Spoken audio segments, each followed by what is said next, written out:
If you hear my cat in the background, please don't. Wait.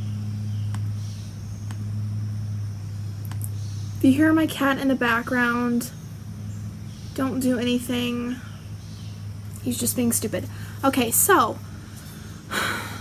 one of the questions I get, well, it's not a question I get actually, because people don't really explicitly ask me how to stop ruminating. They typically just tell me about how they're okay throughout most of the day, and then they get to a certain point, like something triggers them, or it just kind of happens later in the day when they're more tired or more stressed or whatever, and they start to ruminate pretty much out of nowhere, and they don't know how to stop, because ruminating leads to wanting to do compulsions, which leads to reassurance, and then before you know it, you're triggered again. And so people, that's where people get hung up, especially me, like with OCD, is like, I didn't ever just give myself, okay, why is the lighting so bad? Oh my god. People never give themselves permission to just disengage with the thought. People never give themselves permission to go about their day. People never give themselves permission to live life alongside of your OCD. And I think that's people's biggest mistake, really, with dealing with this disorder. Okay, let's say you spend 15 minutes in the morning ruminating, okay, and then 15 minutes at night. I seriously doubt it is that little, but let's just say 15 minutes in the morning, 15 minutes at night. Okay, what are you even... You're missing out on so much of your life.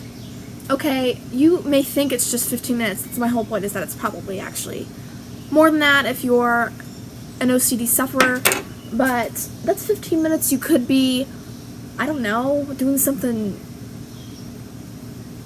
important, like spending time with your friends or family.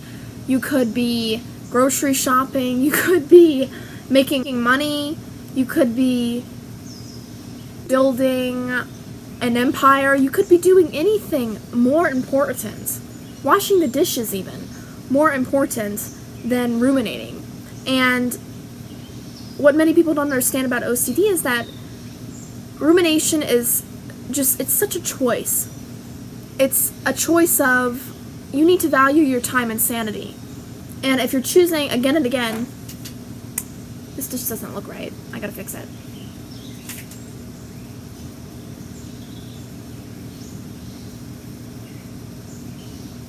You can never have enough.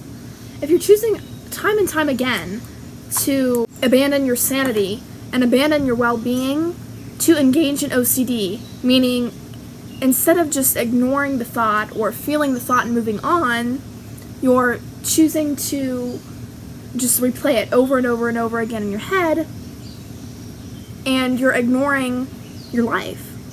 You really are ignoring your life. So how to stop ruminating? Once you get triggered, okay, you might get triggered on, I don't know, social media, you might get triggered on when you're at a friend's house, who knows, and no matter how you get triggered, you have to stop and ask yourself before you get, the urge to like think about it, and then ruminate, and then think about it some more, and then, what did it mean, and then you're checking, and then you're reassuring, like literally all the time. You have to just stop at that very moment when you get the urge to ruminate and just say, no, I am not doing this. I am not going through this whole stupid thing again. I'm just not doing it. You have to tell yourself there's so much out there for me to learn and to do, and ruminating is just not one of them. It's just not one of them, and it never will be.